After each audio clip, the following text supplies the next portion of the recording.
اولین روز که دیدم روی زیبای تو را فکر کردم ماه شد انسان و آمد در زمین.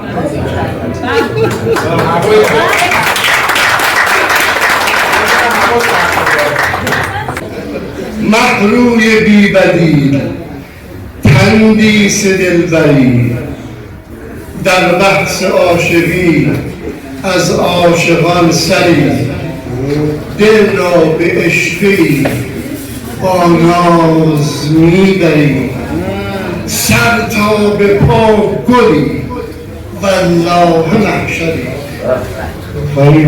جادوی دلفریب، زیبای بی‌نظیر، آغوش تو بهشت، دستان تو حریر.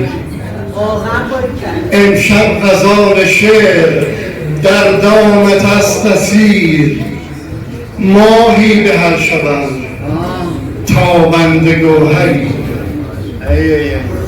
هر تار موی تو شبیت هر غزل، داری به جای لب ظرفی پر از عسل.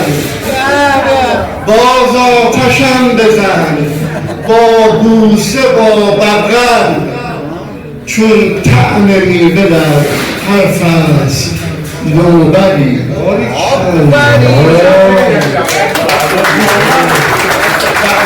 که میکشی بر موی شانه را، من مینویسم شعر و ترانه را.